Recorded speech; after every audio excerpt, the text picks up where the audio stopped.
Welcome to Saul Cast. Tonight, hey, that's like the opening to the episodes, the last 2 or 3, where the VHS is getting all messed up. Alon, hit the record button on there, quick. Welcome to Saul Cast. Tonight, we're talking about Better Call Saul, Season 6, Episode 13. The season finale. Series finale. Also the season. That's right. Saul Gone.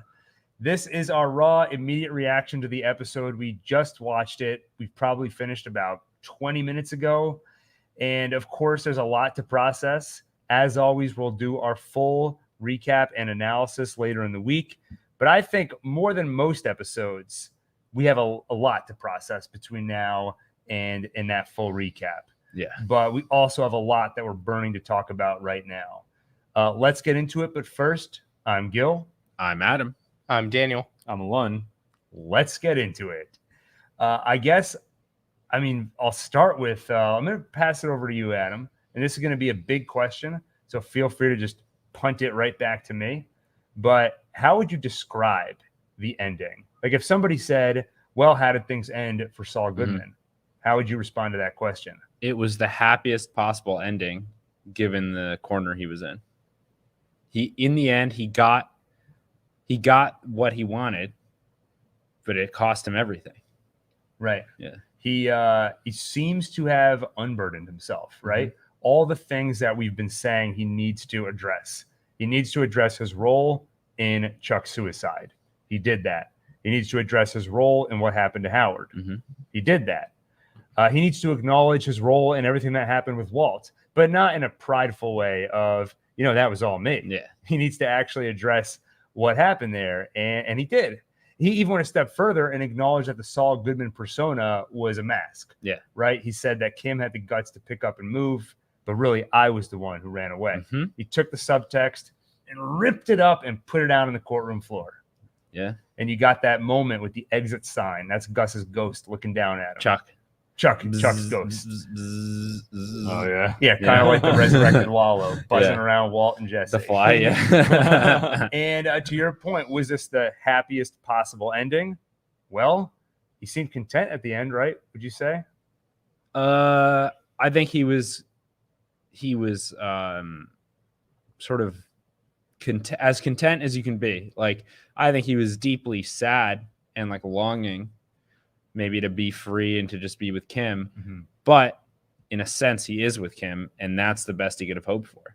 Right. No, I agree that with was that, more important than everything else, even even his own freedom. At this point, the only way that Kim could look at him and see Jimmy instead of Saul would be for Saul to own up to everything he did. Yeah. Which would mean throw out the Saul persona too. Right. Which would mean going to prison for 86 years. Right. Not for a tenth of that. And that's the brilliant thing is we were saying leading up to the finale that it would be kind of uninteresting if he just gets caught and he goes to jail. It'd be much more interesting if he makes a choice to give himself up. And they found a way to do both. He got caught, was in the prison system, in the legal system, and then got himself the deal of a lifetime. He got down to 7 years. And then he made the choice to throw that away and accept the true consequences. And he gets the satisfaction of knowing he won in the sense that he could have gotten off basically scot-free. Yeah. So let me pass it over to you guys. What would you add to that in terms of describing the ending, or just did you leave feeling satisfied? Yeah. And actually, I had the exact same thought you did where at the end. Okay, so I think Saul likes to win, and he did win. He got the 7.5 years, and then he's like, all right, that's good enough for me, knowing that I could have beat the system again if I wanted to. He's like, at this point, I'm ready to actually accept the consequences now. It's like when you're playing a video game and you get all the cheat codes and you use them, and it makes the game boring almost. Yeah. And then you decide to go back and play it the right way. Yeah. And the final boss was the United States. Yeah. The United States versus Saul Goodman. And he destroyed them. Yeah. And then like the way end with Kim, I almost felt like him doing the finger guns, it wasn't even really him anymore. Like it was more like he was testing her to see, is she going to do it back? Is she like completely over this? And the fact that she didn't do it back, I think it was like she passed the final test.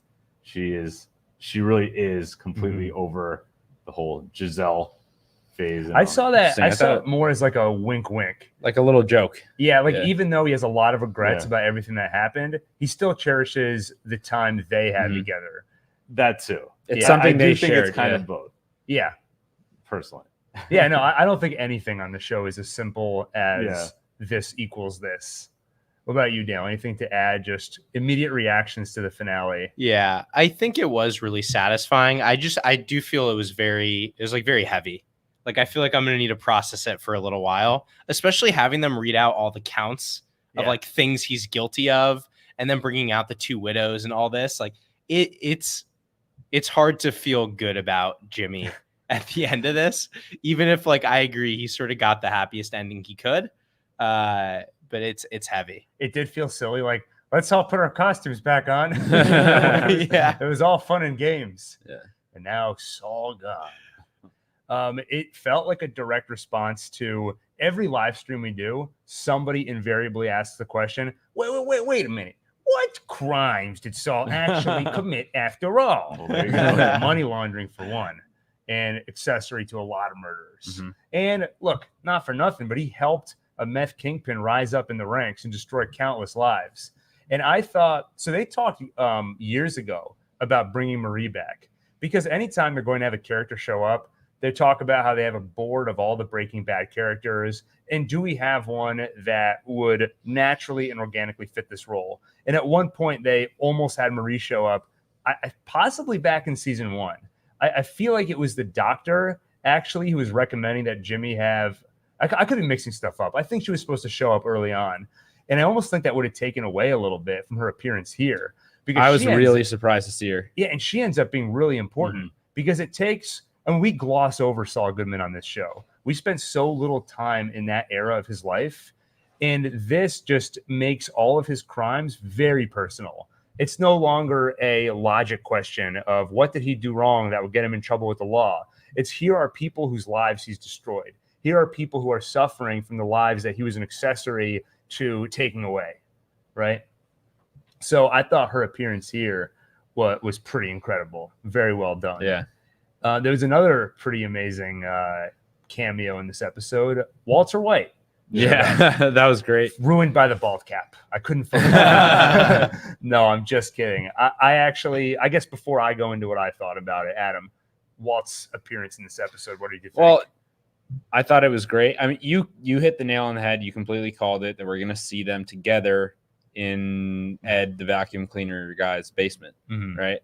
So first of all, I was just excited that you were proven correct. But then I just love how easily Bryan Cranston slips back into the role. I love seeing him obsess over something and being this like man of science who's like obsessed with perfection and just trying to fix the problem.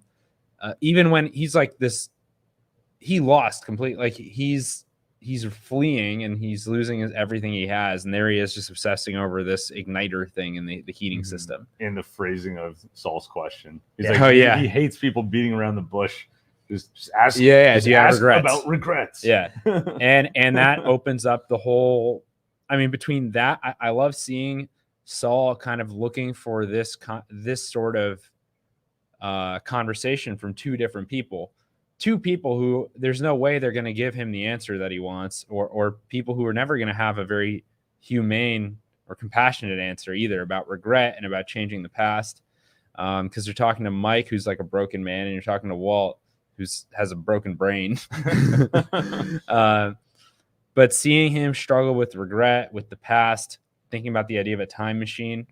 In the end, a lot of the series was about time, and we had all these time jumps and jumping around through this person's life and the way his identity changes. So I think it was perfectly appropriate to see that scene, and as a whole, to have this theme of the time machine go throughout the season, or throughout the episode, and really throughout the series. I'm sure if you go back and look at it. And the other callback too was him with his brother.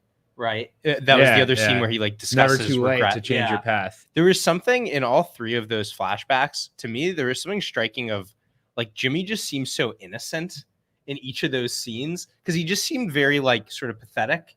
And He wants sort of like some broken. fatherly advice. Yeah, he's like looking for sort of like fatherly guidance, but he's not getting it anywhere. Mhm. And that was like one thing. It did just make me feel like really bad for him. Yeah. he kind of got screwed by everyone who, whenever he was asking for, I don't know, something to help steer him in a better direction. Like, I think he kind of wanted to go in a better direction but needed a little bit of a external push, and he was almost asking for it and couldn't get it. Yeah, I think the number one thing I was trying to process right after finishing the episode is, why did he decide to confess? He had the deal of a lifetime and he threw it away. Mm-hmm. And I don't think it takes a scientist to look at it and say, you can kind of find the moment, right? When he finds out that Kim confessed and that Kim is about to potentially have everything taken away from her if Cheryl decides to sue her. Mm-hmm. And then when Bill's making his return trip to the bathroom, Saul flags him down and he says, I got something really good. And at that point, he's made his decision, because that's when it happens off screen. But it happens on screen, right? Mm-hmm. He comes up with something that is going to really hurt Kim. And then later we find out really that was a ruse just to get her there. Yeah. So that hearing Kim making that confession is what turned him around. Yeah. And I was trying to understand why. And I think you kind of hit the nail on the head. She's the one who finally could get him to be a better person. He's been looking to other people as kind of models for behavior, right? His whole life, he looks around and he sees people as wolves, and he sees people with ulterior motives. And the person who is kind of the representative of good people, Chuck, and he sees that Chuck really had an ulterior motive. Mm-hmm. Chuck had a problem with Jimmy specifically. Even if he could justify everything by saying, well, I'm doing it for the law, Jimmy could see through that. So he looks around and he sees no good. Well, why the hell is he going to do the right thing? But finally, he sees this person, Kim, who he really, really respects. Yeah. She did the right thing. She put her money where her mouth was. She laid it all on the line and put herself at risk. And there's no ulterior motive to point to. It's pure goodness. It's giving closure to someone else. Well, she wants to purify herself. Like, she feels guilt-ridden and burdened with everything that she's done, and wants to right some of those wrongs to whatever extent possible now that it's all over. Right. And I would say that's what being good means, right? Yeah. That feeling guilty, that's kind of your internal morality measure. What is that? Yeah. Yeah, tell me more about this. Yeah. What is this conscience you I have speak some of? books you might be interested in them after this. So I think basically she was the model that finally broke through and showed him, there are people who do good things in the world. Well, and also it's saying, like, it's kind of hard to, if what Jimmy wants in this world is love, which is something that, was it Gould or Schnauz who said that? Gould said that what's Jimmy McGill wants most in the world is love. Yeah. The price he has to pay is to be an honest person, because I think if you're dishonest about who you are, like, you can get, maybe someone loves you or people admire you, but if you know that you're putting out something fake, then you're not getting the real deal. Yeah. And so for him, this was the ultimate trade. Is, okay, I'm going to lay it all on the line. I'm going to be truthful for the first time ever. And I'm, in a sense, with the time machine, in terms of what's in his future, he's setting it in stone. I'm going to be in prison until I die. Right. Like, time, in terms of what lies for me in the future, I know the answer now. My whole life is basically complete, but it's also complete in the sense that now that I'm honest, now that I'm being who I really am, which is Jimmy McGill. I'm not Saul Goodman. Mm-hmm. Now we can get Kim. Somebody told me the original ending that Vince Gilligan planned for El Camino. And this is secondhand. So if this turns out wrong, there's a certain friend I'm going to have a conversation. You embarrass me in front of thousands. Yeah. But he was saying that the original ending Vince Gilligan envisioned for El Camino was actually Jesse going to jail. And one of the running things in the movie was going to be that Jesse he can't sleep. He's like suffering from insomnia. But finally, he does this heroic act, but it requires him to give himself up. He ends up in prison, and finally he's able to sleep. Yeah. And we didn't see that exactly here, but I think you're seeing some version of that where he's settled himself inside, right? He's done what he needs to do, and he's suffering the consequences. But if he wants to be Jimmy McGill, he needs to suffer those consequences. And if he wants Kim, if you want her in any way, like, we don't know if this means like they're together now and like they have this prison relationship, and maybe there's a conjugal kind of situation here and there. But in the end, I think like this is more valuable to him, being himself, being Jimmy, like simple Jimmy, kind of like the way you're saying, like he's kind of a good sort of almost like naive, wide-eyed sort of guy. He gets that back. He gets to go back in time at the cost kind of his future. Yeah. I love, so going back to the Walt cameo, it does kind of take a little bit of subtext and bring it to the forefront, which I thought worked really well, which is we saw the time machine book in the cold open when we're going through Jimmy's mansion. And we didn't really know what it meant, but it really stood out. We saw it again on his nightstand, I think in episode 2 this season, Carrot and Stick. And then now we finally see where it came from. It came from Chuck. So that tells us that Jimmy's been thinking about this, I think. It's been on his mind. As much as we say Jimmy buries everything, he's a complex human being. I can't imagine a scenario where he hasn't thought about it. And it must come through in certain ways. Why is he asking Mike about time machines? Why is he asking Walt about time machines? Yeah. And Walt explains it. It's because you're talking about regret. Yeah. You regret stuff, Jimmy. And I think like it's obvious. I've loved all 3 Breaking Bad appearances in this world, but I would say this is the one that held the most meaning, I guess, in terms of shining a light on the characters and putting up a mirror in front of Jimmy. Like, hey, you regret stuff. Like Walt told him that. Yeah. So I kind of love that. So that, you know, there was that one episode where they showed Saul during the Breaking Bad timeline where you see him like getting ready at home. He's on the phone the whole time and he's showering and does the hair flip and everything. And you know, it looks like he's so consumed by the Saul Goodman character, but I didn't even remember the time travel book. But if during that phase, like you know that book was there, it tells us that even though he's trying to lie to himself with his actions and how he's talking, you know, his brain's still running. Yeah. Like who knows what's actually in there. Even if it only manifested as I want to read a book about time travel, or I have this book from Chuck, I'm not going to toss it in the trash. I'm going to hold on to it. He might not be conscious of it. He might not understand why he wants to hold on to it, but it's probably coming from a place of regret. And that's incredible. I see a singing opportunity for us. Grizzly Industries, thank you very much for the super Wow. chat. Way too generous.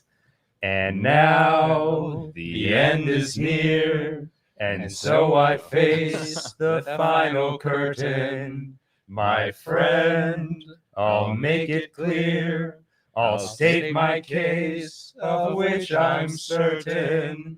I've lived a life that's full. I traveled each and every highway, and more, much more than this. I did it my way. You know, at one point in the episode, I was thinking, I bet you they're going to end the series with that song. Was there a song at It the was end? no song. It was a silence, I think. Yeah. World's worst boy band. Accurate. Hey, this is keeping true to Saul Cast tradition for the OGs who've been listening with us for the last 3 years. Yeah, don't make Grizzly See, Industries. We've the done a first lot of version. singing on this This show. is cringe. Not And- the bus chant. That wasn't cringe. The bus chant was awesome. Yeah, I like the bus chant. Yeah, it's like smushing the Saul, Better Call Saul personality and identity in his face, like shoving it in his face and be Yeah. like, this is who you are. This is your legacy. This is what you did. We all know you now. That's right. Yeah. Bunch of idiots Hey, stomping on a hey, bus. Respect. You got to show some respect for everybody. Thank you, Grizzly Industries. Kim doing volunteer work. What do you think? What do you guys getting distracted by the chat? All right. No, we can go into chats. No, but I'll just- I want to keep talking about the show. Sure. Well, I think the chats are probably about the show. Yeah, but we'll get to the chat. They're more But Kim doing personal volunteer attacks. work. Well, I really like that. Me too. I've been hoping. You think I didn't like You that? think I didn't like that. I've been hoping to see some flash of Kim realizing. I think she was going too far in punishing herself. Yeah. I think she's paid her penance. There's Well, really, and she especially did once she came clean. yeah, and I mean, you can go back and forth on. Well, it's easy for her to come clean now because there's no real consequences to it. Which, first off, it's not true. I mean, it's easy to say in a very theoretical sense she has quote unquote nothing to lose. I don't think her life would be great if she's stuck in this civil lawsuit and owes all this money to Cheryl. And also now, like, potentially publicly known as the, It's for what she did. accessory to a And they could murder. still prosecute her for crimes.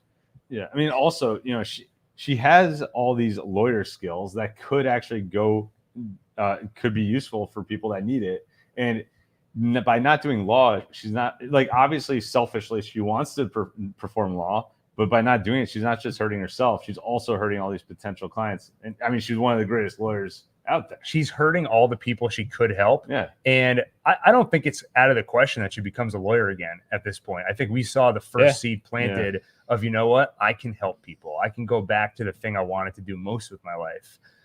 So if there are happy endings in this finale, I think that's one of them. I agree with that. And I just want to say, I totally called that a few seconds before.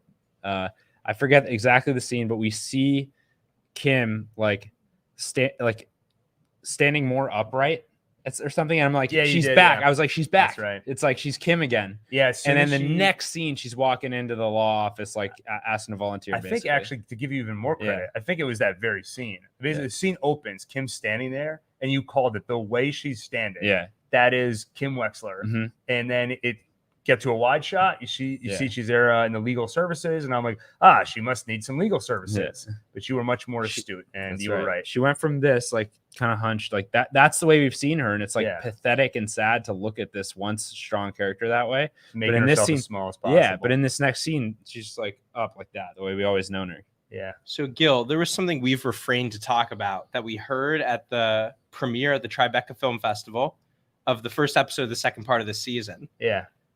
Something that Bob Odenkirk said that you and I have refrained from talking about because we were worried it would be a spoiler of some form. Right. But now we can talk about it. Yeah. So basically, there was a panel at the Tribeca Film Festival where everyone on the panel was asked, describe the second half of the season in one word or something. 3 words.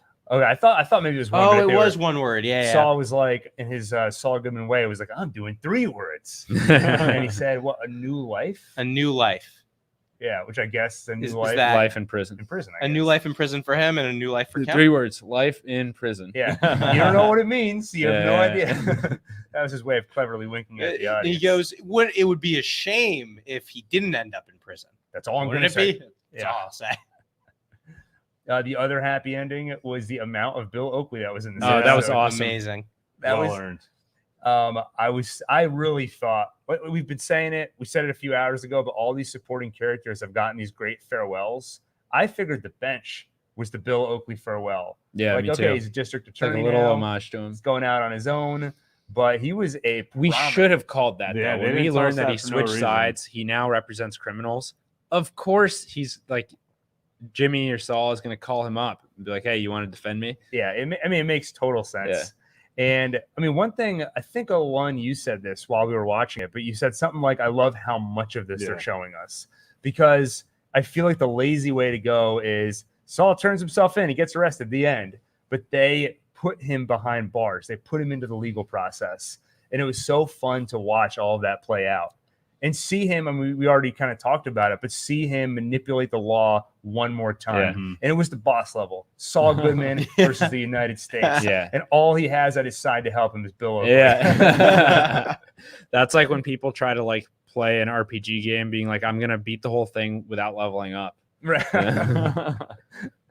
Yeah. So it's just, I don't even remember what we were talking about, but Bill Oakley being in the finale, so awesome. Oh yeah, and just getting to watch this entire thing play It was out. so like, I just couldn't believe we were actually getting to see him like in prison, in the courtroom. Like, it was just like they actually showed all of that. They showed us stuff that most shows would have left to the imagination or glossed over. In fact, like these last 3 episodes were kind of like that. Mm-hmm. And in the end, it adds so much. Like you get like a full season's worth of thematic like development, like theme and character development and all kinds of stuff to think about from 3 episodes. Yeah. And I would say that there's one moment in this episode that really started to crystallize one theme of this show, which has started coming to the forefront the last couple of episodes especially, but the idea of getting stuck in patterns. I think it's no mistake that this show gives us flashbacks to childhood, flashbacks to the early days, more than Breaking Bad did. Mm-hmm. This show spends a little bit more time trying to understand what turns people into what they are.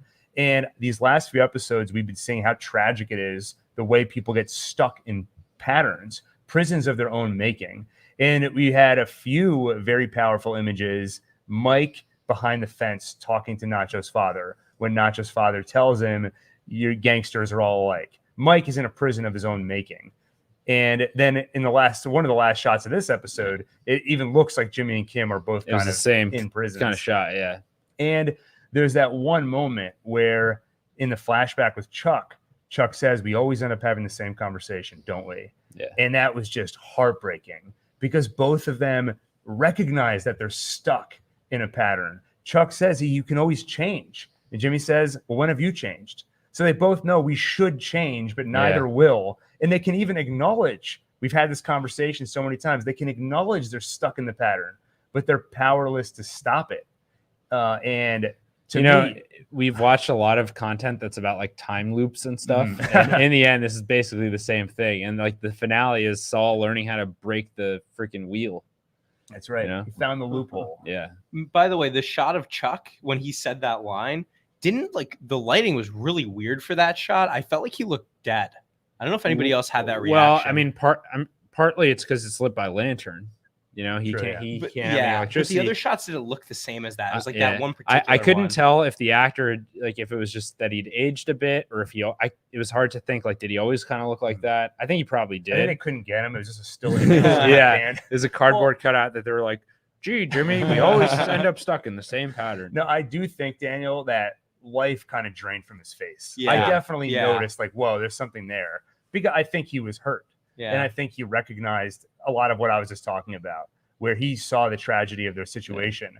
I think they both did care for each other. I think it's impossible for Chuck not to notice, hey, my brother is really going out of his way to care for me. He's doing it in the Slip and Jimmy way. He stole ice from a motel. But that's like, it's such a crime that who would care about? Yeah. But Chuck has to make him feel bad about it. And that's where Jimmy in the confession in the courtroom, he says Chuck was limited. I tried, but I could have tried harder. And I think that's one of Chuck's limits. He can't let little transgressions go. So he was very hard on Jimmy. So the Chuck, I was saying, I think all season I was saying I need to see Chuck again. Yeah. I wanted a flashback, but I was like, short of a flashback, I need a significant amount of acknowledgement.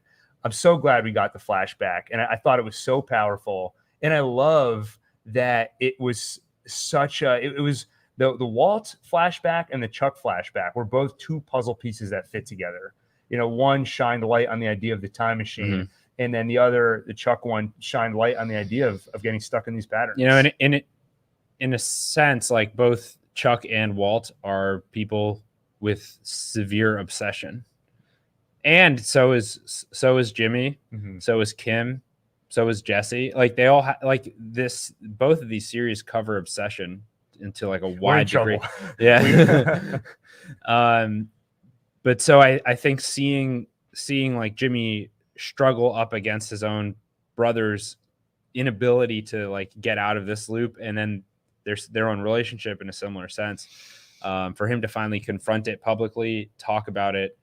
And eventually like kind of move past it or get some kind of closure was something I didn't know if we would see it on the series. We talked like Chuck has to come back up again. He has to, but there was always the chance that he like visibly doesn't come up to show that this is one thing Jimmy hasn't learned his lesson about, or this is one thing he's refusing to confront.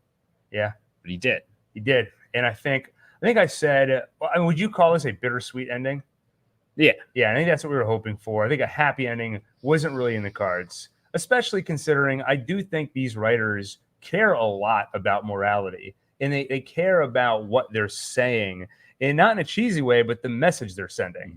And I think if Jimmy got off scot-free and got to be happy and everything was great, that's not a happy ending. Yeah. I think that would be a sad ending. That's a sad ending, yeah.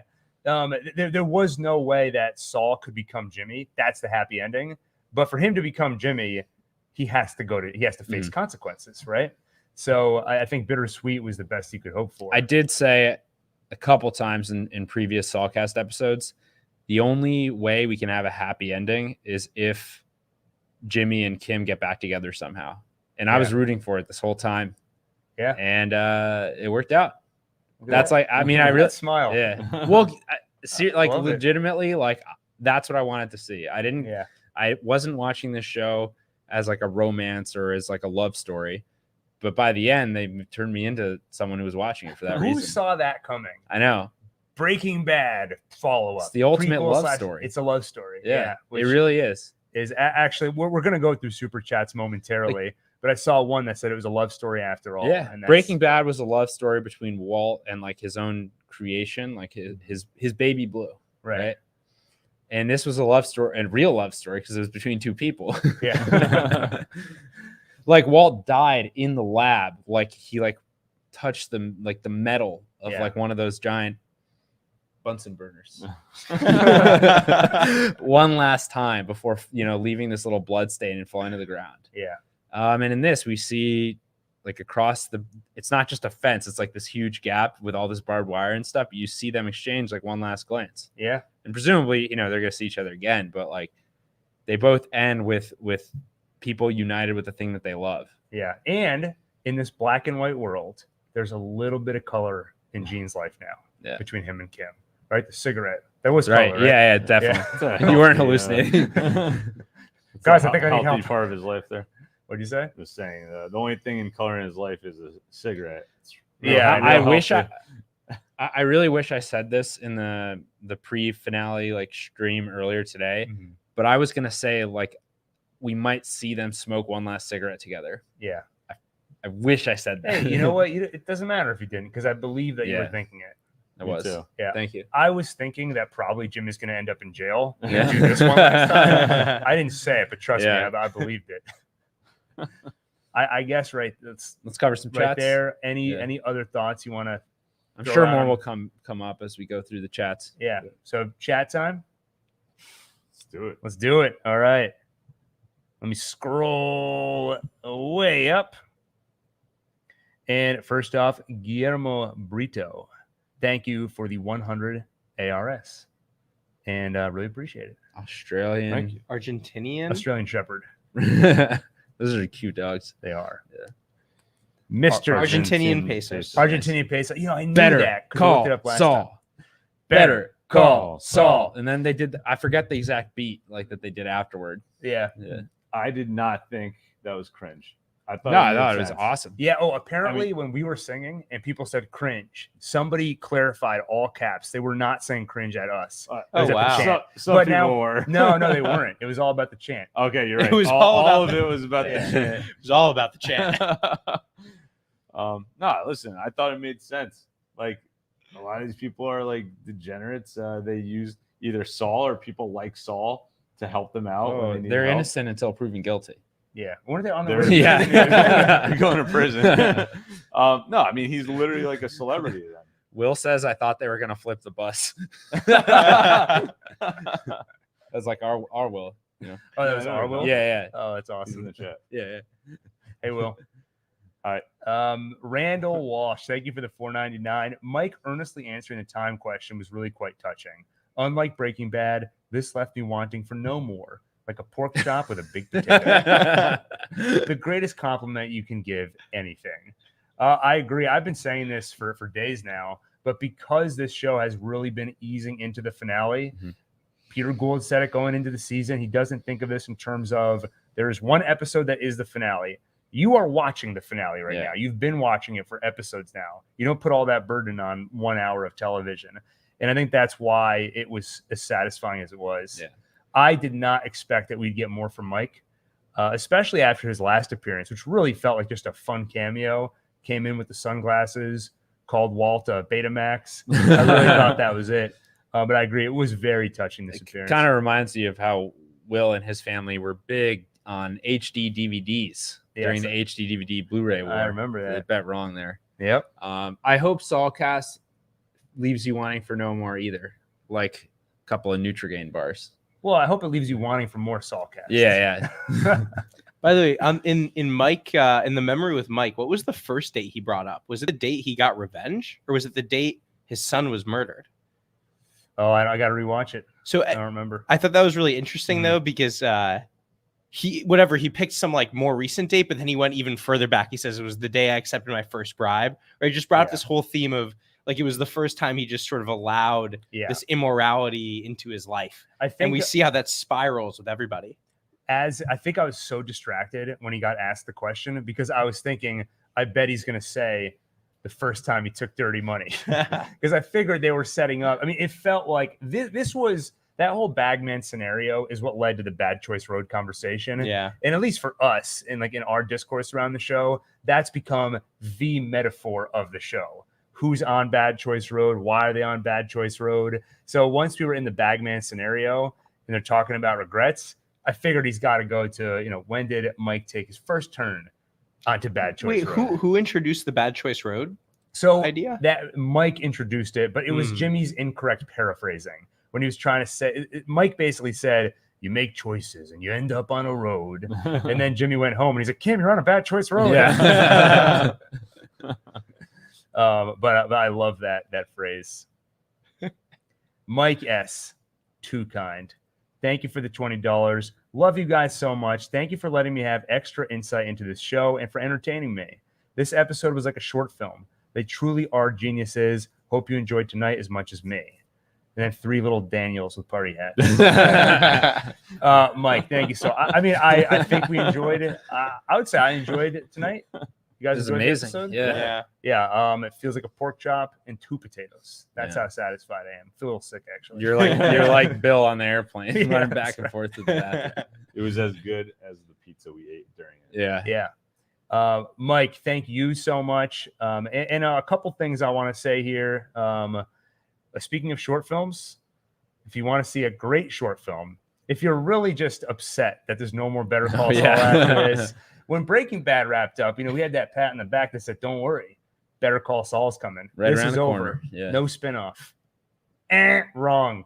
We've got a spinoff, a Saulcast original. If you're on the pre-show, we screened it, and tonight we're gonna go out with that spinoff. Yeah. So stick around. We're gonna screen that. There's tonight. at least 1,000 people here that didn't see it before. Yeah, that's true. Yeah, exactly. Michael Keith, thank you for the super chat. I get the writers like to be subtle, but I really would have loved more words spoken between Saul and Kim at the end. I really wanted that. I feel the same way.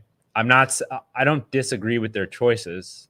And I think part of the decision was to leave people wanting more, but I really wanted more. Same. Like I wanted them to kiss. Yeah. That's what I wanted. When they were in the cell, like in the lawyer meeting room, I was like, they're going to kiss. Like I kept saying that. They can't kiss unless they do a scam first. Yeah. Pick one of the guards. In Well, the she show. did scam them with the fake thing. bar license. Yeah.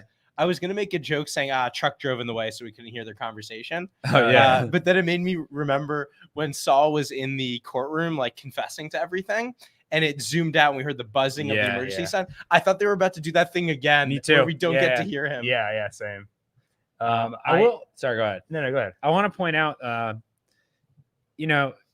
Kim isn't leading a 100% like clean life now, right? She like kind of conned her way into being able to talk with Jimmy and the thing. Like, she broke the rules and just got off because her card looks like it didn't expire yet, and they're not supposed to smoke it. Like, their whole thing was never about breaking little rules. My point is, like, in another sense, this is somewhat of a happy ending because even though these experiences were kind of harrowing and changed who they are, they preserved those little bits of like edginess and kind of rule breaking that made them admirable at the beginning. It made us enjoy watching them together. Right. I think that's going back to the little finger guns. Yeah, exactly. So I like that. It's probably a good thing for Kim that if Saul only went in for 7.5 years, I mean, you could see like they go first. It starts with smoking in the precinct there, and fake using the expired or whatever. The expired. So if next thing you know, Bill Oakley's taking a bullet to the head in their living room. Exactly. I mean, 7.5 years. He comes out, they're right back at it. Yeah. So him staying in prison might be the only way Kim can live a normal life. They went after Howard. Kim, now we're going after Cheryl. It's like, whoa. I have it all planned out. I did feel similarly. Like Jimmy's confession in the courtroom, how long? We've been waiting years for that. And part of me says I want more. But really, what more do I want? I want him to start sobbing in the courtroom. That's not Jimmy. He's not going to do that. So it's interesting. Is that only we were sobbing? Yeah. If Jimmy ended up only going to jail for 7.5 years, would he go back to criminal activity after that? Like, is this in a way also his confession that he just knows like He just can't follow these I mean, rules. I think he would have because he would not have been able to get Kim back. Yeah. Yeah, and I think spiritually, him taking the 7 years would be him saying, "I'm still Saul Goodman." Yeah. Mm. I mean, the fact that he could get the 7 years, he'd continue living life. Like, if I can get away with that, I may as well just continue. So the only I way just gotta for be him, a little more careful. the only way for him not to hurt people is he needs to be locked away for the rest of his life. Pretty much. Though, ironically, now if he was let out, I don't I think think. he'd hurt people. Yeah, I agree. Yeah. But he has to believe that he's going to be locked away for the rest of his life, that he made that choice. Right. Hey, good behavior. It's possible. Maybe he gets out sooner. How old is he at this point? Got to be, 50 something. I think probably in that range, 40, late 40s, 50s. At the best, he's looking at getting out at like 90. With modern medicine and advances in technology, Yeah. life expectancy could go through the roof in the next 30 years. But this show also takes place like a few years ago, right? 10 years ago, 2010. So 12 years ago. He's got a chance. He's got a shot. Big Ralph, thank you for the $5. The only pre-Easter egg missing from episode 1 was the book The Time Machine. Glad they cleared this up. This is in reference to the cold open of the season. When you're going through Saul Goodman's house, you see a lot of Easter eggs, like the shoes that he used for the Irene con back in the day. But there were also a lot of pre-Easter eggs, things that wouldn't make sense until later in the season. So the Time Machine book was one of them. It was the last one that we didn't really understand yet. So, Ralph, I was also glad about that. And glad that it was so meaningful. The Fallout 25. Thank you for the super chat. Got news for you, pal. You're an incredible human being. You too, Daniel. I saw what about me? Thank you. Kay Foster, thank you for the $5. For all the prison lawyer calls, nobody had Jimmy working in the prison kitchen. Yeah. Still making bread, though. I was laughing my ass off during that scene. Yeah, seeing the dough turning. Yeah, I knew. I knew for sure he was in the kitchen at the jail. That's part of what made me happy. I was like, he's keeping busy. Yeah. He's probably gonna make friends. And he has good relationships with the people there. They're all like, Yeah. he was like waving to them. Like he's got to have a good reputation in there because he was on the side of the criminals. Mhm. You know, he wasn't a rat. He was never like a rat. Right. He didn't do one of those things that people get killed in prison for. Right. The only thing he confessed to, wasn't a crime.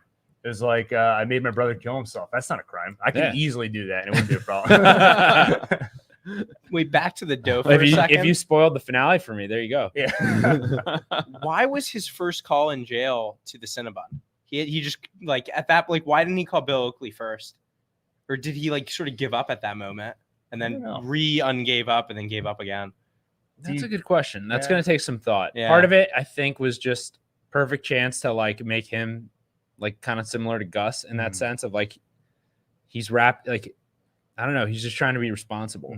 I don't know. I have a feeling this is one of those things where the answer is really obvious, and when we rewatch it, and 50 people in the comments tell us why, we'll be like, oh yeah, of course, yeah. Maybe at that point he just completely given up and is like, "That's it. I'm just gonna just go with it." And then he's like, "Never mind." Why? Well, I think he also never thought he'd actually get caught, right? Like somebody mentioned in the chat that he was just stalling, trying to figure out his plan. Yeah, it could be that. Like he probably he planned to disappear. I don't think he planned to end up. Oh, he definitely not. Yeah. So like he might have just got so sloppy by the end. He didn't know what else to do. Yeah, and it didn't seem He was like drunk on conning. And it didn't seem very hard for him to get that second phone call. Yeah, so it just might not have been that important. It was right. Like, so it's like I might as well sort this thing out so that I don't inconvenience a bunch of people. Exactly. By the way, how great is it that he was caught in a dumpster? Yeah, I know. This goes back to what I'm always talking about, which is this show focuses on the gutter and the trash and toilets and like human waste and stuff. If you Gene aside, in terms of the first time we see Jimmy, the show starts in a bathroom. And it starts with him practicing before going into the courtroom. We see him sitting in his boxers in the basement, you know, in the Disappear's place. And when he gets out of the trash, they're like slow, like coming up from with the lid over his face like that. And he comes out. And then when he's finally staying out there, there's goop dripping off of his arm. It was like a cartoon. You got something hanging from your stash. Yeah. I keep getting little mustache bits in my mouth. There's still a little more there. I love when he's locked up and by himself and just like to himself. He's like, what did he say? He was like, "How'd you get caught?" Like, Oh, that. yeah. Yeah, Not like this is this. how What you were get you caught. thinking? This is how you get caught. Something like Yeah. that. But like even he recognizes how ridiculous it is. Yeah. It's like he finally has some self-awareness now. Well, and Was- it breaks the whole Saul Now that Goodman the bender is persona over. too. Yeah. Wait, it breaks the Saul Goodman persona. What breaks the Saul Goodman persona? Saul Goodman doesn't get caught in a dumpster. Right. Yeah, it Yeah. poked a big hole in that. And then I got distracted Like for a it second. shattered the fake identity that he'd built up. Right. Yeah. I was just remembering he saw that thing sketched into the wall about Oh, the yeah. lawyer Yeah. and starts laughing. It was after that he decided to call Bill, right? I think so. Yeah. One last time. Oh yeah. This was one last time of staring at an object and getting an idea. Yeah. As people often do. That's right. The Fallout 25 is back. Thank you for the $4.99. 86 years equals Saul Gone. In restaurant speak, when a menu item is all gone, it's 86th. That's good. That's I like some that. clever number stuff there. Hmm. Also, The show has a lot of that. don't know if you caught the double entendre, but Saul Gone, he kind of got rid of his Saul persona by the end. So the title sort of refers to it's like Saul, it's all gone, but also Saul Gone. I think that's Like the same that's gotta be Saul, like his coincidence. name That's Saul. coincidence, That's right? Yeah. But people are gonna think I'm I know. serious about it. Slash S Yeah, yeah, sarcasm. That was I know. We're all on the same page here. I That was a am joke. serious. Just some about classic Saul cast humor. Yeah. Antonio, thank you for the $1.99. What are your future Mondays looking like? Well, that's Good a question. fantastic. I didn't want to talk. I didn't want to do any plugs or anything, but now that you brought it up, basically, if you've been enjoying our discourse around Better Call Saul, if you've been enjoying Saulcast, and you want to hear us bring the Saulcast flavor to other things, movies, video games, other topics, we will be doing that on a regular basis. Just check out the One Take Podcast channel. And that's where you can continue to follow these long form conversations. And it will be in the chat here momentarily. And we'll definitely be doing other live streams as well. So just keep an eye out. And we'll also be showing our short film later, our Saulcast. Yes, original Original? production. And if it gets picked up by AMC, that'll It be had a airing on great Monday reception nights. earlier. Yeah, that's right. Daniel will likely win an award for his performance. I think so. I don't want to say that, but Yeah, for anyone who thought they wanted to see more emotion from Bob Odenkirk in the confession scene, just wait for this short film a little later. Daniel acts his It's heart gonna hit out. the spot.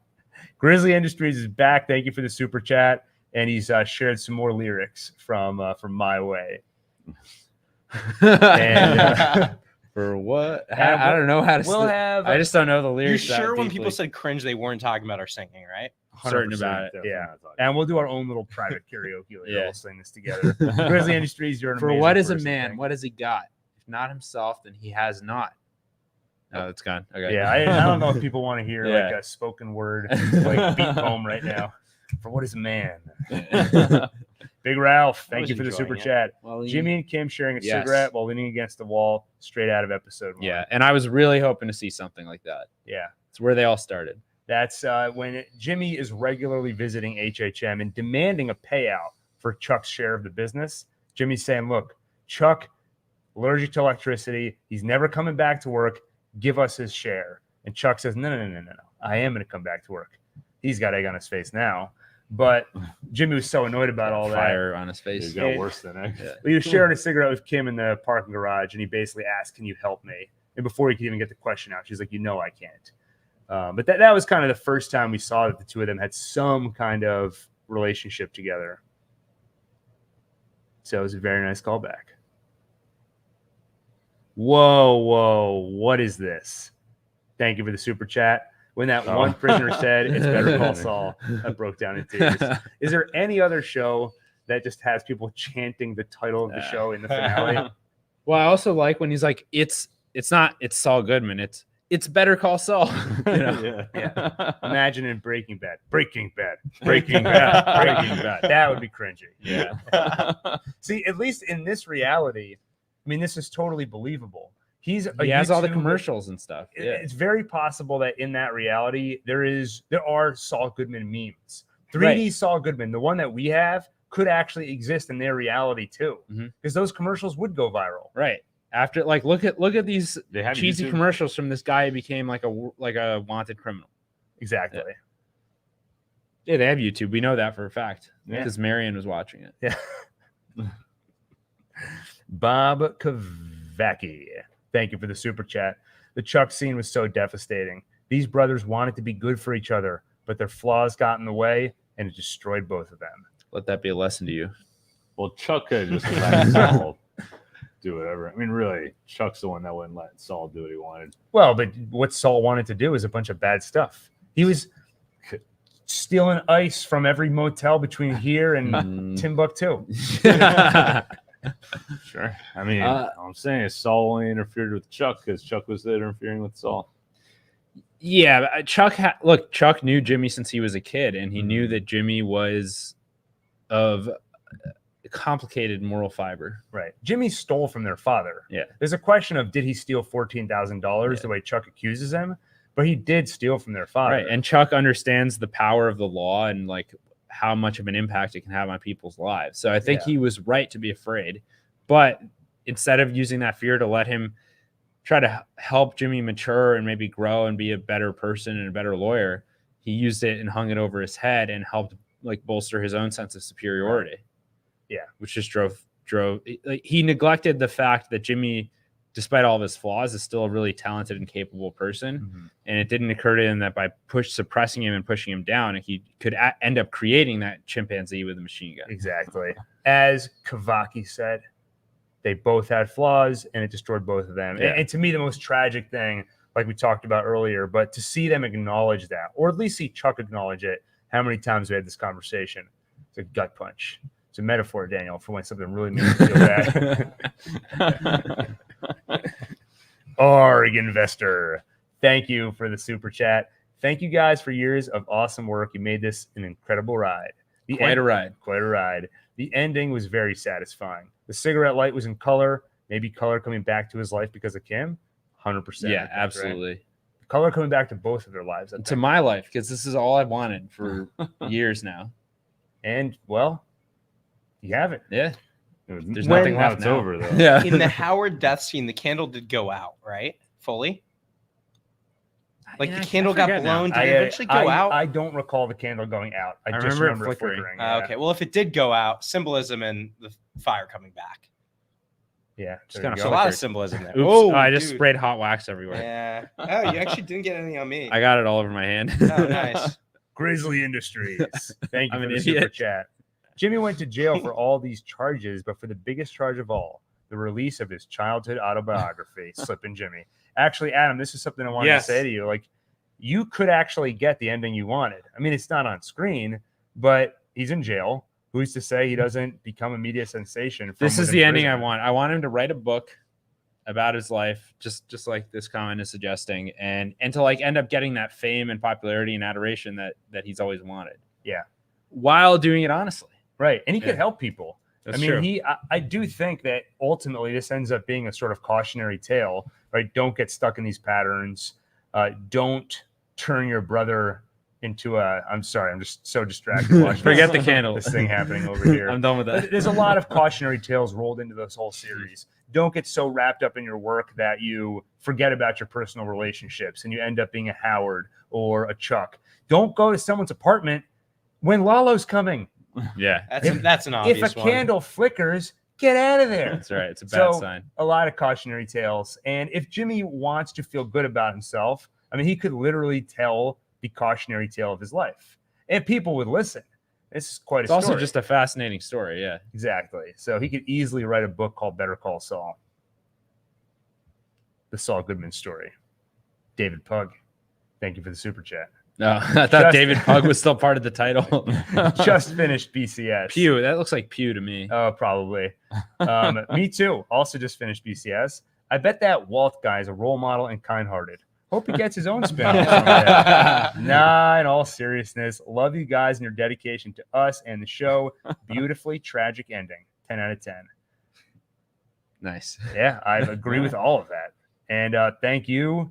And we love all of you and your contribution and hanging out in the chat and giving us ears. Because our lips would be useless if there were no ears or eyes. By the way, that Walt Primarily spinoff, ears. the Walt spinoff thing is a joke because of Malcolm in the Middle, right? He did get a spinoff. Yeah, that's right. Okay. There was actually a sketch they shot where Hank, the Malcolm in the Middle character, Bryan Cranston, he wakes up in bed next to his wife, and he's like, I had this crazy dream where I was selling meth, yeah. and there's a guy that can only talk through a bell. Joshua S., thank you for the super chat. You're awesome, and I hope you have a wonderful rest of the year. Do you think the last time we saw Hector, was he being carried off? Yeah, Was that the last shot of him? Yeah. Yeah, as evil and horrible of a person as he is, like, that is a sad note to end on for him. I mean, I think I suffer from the opposite problem of some of the people on this show, like Lalo and Tuco and stuff. I have too much empathy. So even when you see an evil, Hector Salamanca, I can't not feel bad for a guy that's so trying to communicate something that is true. Like, Lalo was killed by this guy. Yeah. Nobody wants to hear it, and it's so hard for him to communicate. I can't not feel bad for him. But he's evil. I hope he rots. Yeah. Okay? I don't feel bad for him. It's just funny. It's just funny. It was kind of funny. If Alon said anything else, it would have disappointed me. Yeah. Dio, thank you for the super chat. I love the Better Call Saul chant. Leave it to these writers to fit in one final meme. Better Call Saul. I had to adjust my tone because I thought he was saying leave it to these whiners, like people complaining about the same. So leave it to these writers. Yeah. No, I mean, that's like the magic trick of this show. It's always been able to do tragedy, heavy drama, thrills, while still having a lot of levity and comedy right up to the end.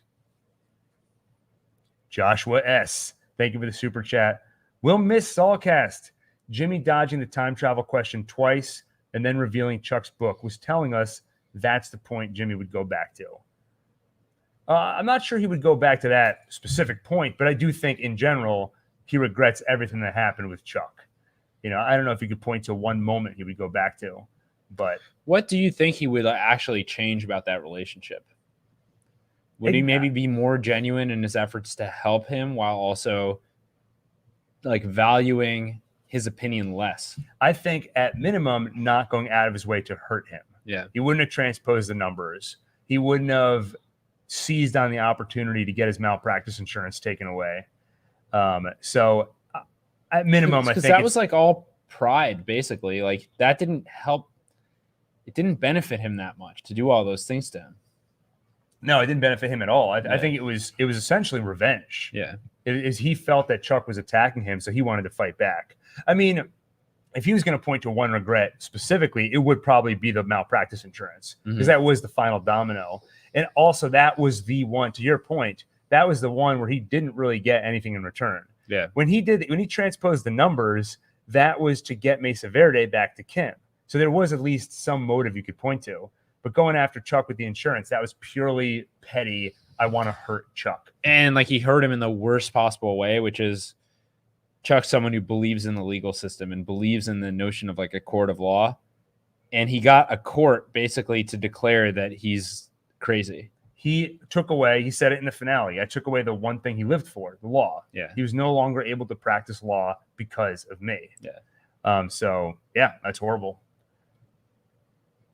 Kyle Morgan, thank you for the super chat. It went from Saul asking if he's the bad. Magna Carta year again. Yeah, that's right. It went from Saul asking if he's bad for Kim to her goodness winning out over Jimmy.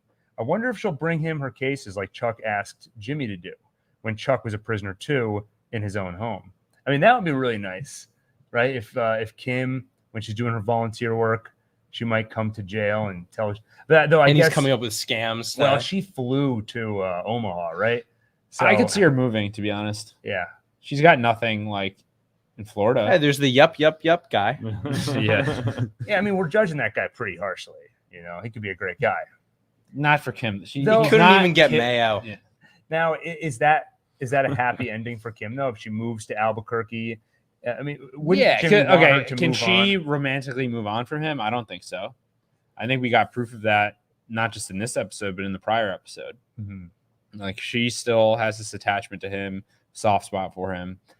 And he became a real man in this episode. Right. Like, he owned up to his mistakes. He actually turned back time in a sense. He became Jimmy McGill one last time.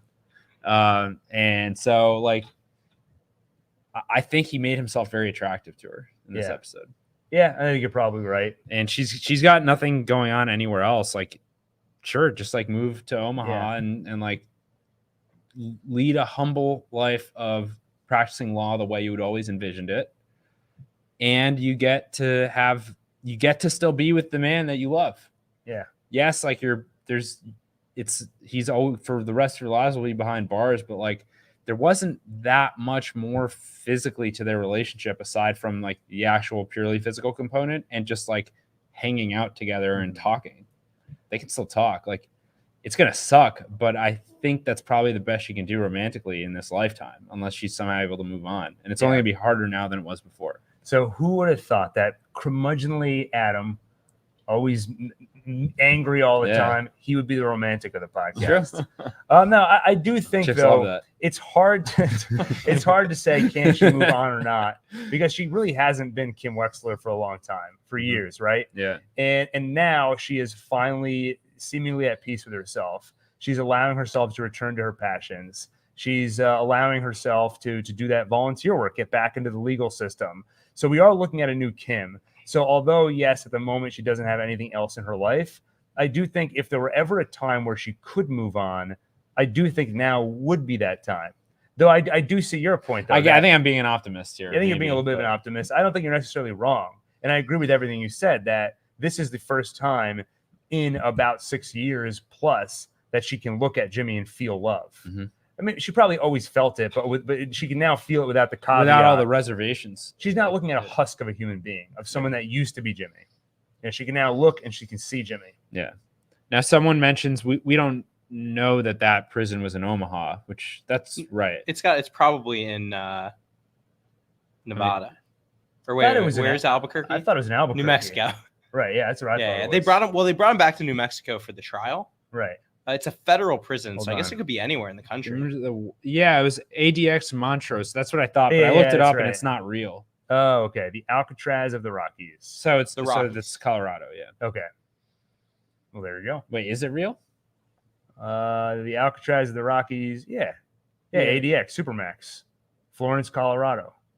No one ever escapes. That's not the one he's at though, because it said ADX Montrose. Maybe Montrose was a specific. I don't know. Whatever. We're getting lost Wing in the of it. details. It's not that important. Check back on the full take for another 40 minutes of saying, where was it? MG, thank you for the super chat. Sequel pitch, the Saul Shank Redemption. I love that. Well, let me ask you this. We talked about it before we turned on the Saul mics. Goodman crawled through 500 yards of... Okay, go on. Which would be very appropriate for Yeah. Saul Goodman. Yeah, seriously. Will we see, in the next decade, more content in the Breaking Bad, Saul Goodman, Better Call Saul universe? Yes, but probably with characters we don't really know that well. Mm-hmm. Daniel? I don't think we'll know them at all. I think it'll be kind of standalone. Yeah. But it will involve a lot of the same creative minds and, in effect, be in the same universe without it being that overt. Yeah. Like we're dealing with morality and choices, that kind of thing. Yeah. Same old boring stuff. Do you think we'll ever see Saul Goodman again in character? Yes. Even if it might just be like an internet short thing. Yeah. Start anew. Like how to make prison vodka. Yeah. Or him doing a using cameo. just potatoes. Yeah. There'll be a cameo appearance in the next spinoff, and he's like, "You have any regrets, kid?" Yeah.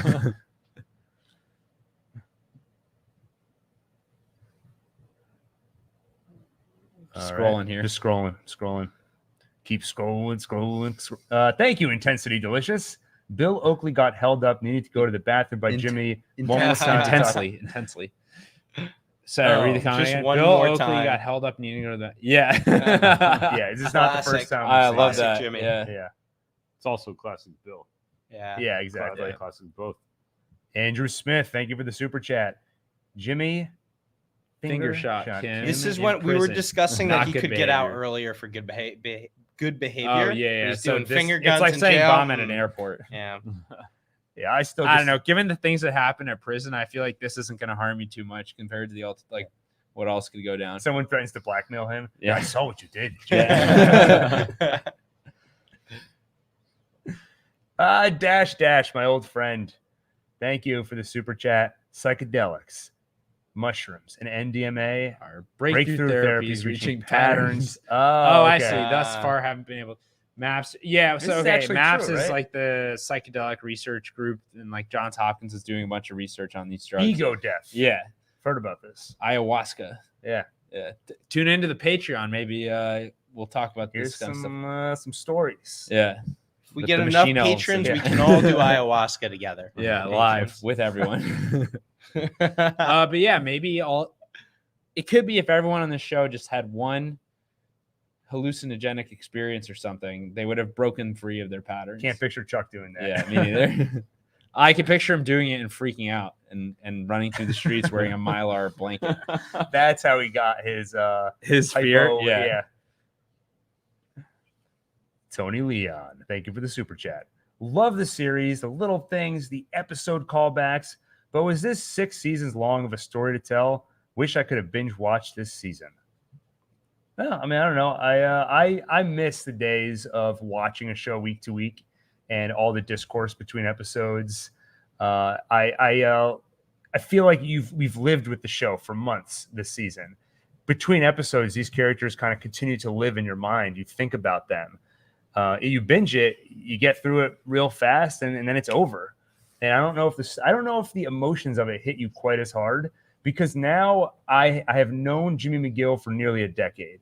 If I binge watched the whole series, well, I knew him for a weekend, great weekend, and now I moved on. Yeah, I think a show like this, a drama with deep, messages that you need the time to process and think about it and do what we do and talk about it. Like this, like something like a comedy or something like that, or an action focused thing that no deep like messages or anything, that I could see myself binge watching. But yeah, I realized after like the Netflix introduced like the binge watchable stuff, and then we came back to this, I'm starting to prefer this again. Yeah. The shows that I've binge watched a lot of shows, but I could barely tell you which ones I've binge watched because it just goes in one ear out the other. Yeah. Like I'm entertained and I'm gripped, and then I move on. Yeah, Yep. I mean, yeah, and it does kind of suck that you get through it so fast.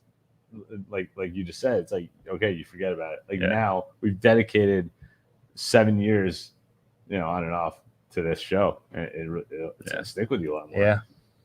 Silver Scale, thank you for the super chat. Non-smoker here, but even I needed a puff of that cigarette. It was funny on the Insider podcast. Vince Gilligan talked about the scene of Jesse and Kim sharing a cigarette, and he's like, "I feel bad saying it, but cigarettes just look so darn cool." Yeah. It's like on camera, they just look so cool. That's what we've said about like action movies. Like, listen, I want the action star to smoke. I want him Is it, chomping on a like, cigar. Die Hard, man. Blowing Yeah, bad the guys cigars, away. yeah. Yeah. And also just on like emotionally, it made the scene much more effective, I think. Yeah, especially considering their previous shared experience with cigarettes. Yeah, but more importantly, it looked cool. You couldn't replace it with chewing gum, maybe? They're sharing a piece of Big League Chew. They'll CGI it, turn it into a walkie-talkie. Yeah. Michael Reichman, thank you for the super chat. Publicly confessing to Chuck's malpractice insurance seemed too on the nose.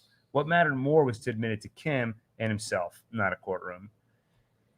I don't know. He did, but he kept looking at Kim throughout the whole thing. Like it was really the fact that it was in a courtroom was not as relevant than the fact that Kim was there. I also think that he was in a scenario where they kind of set it up so it had to be in a courtroom.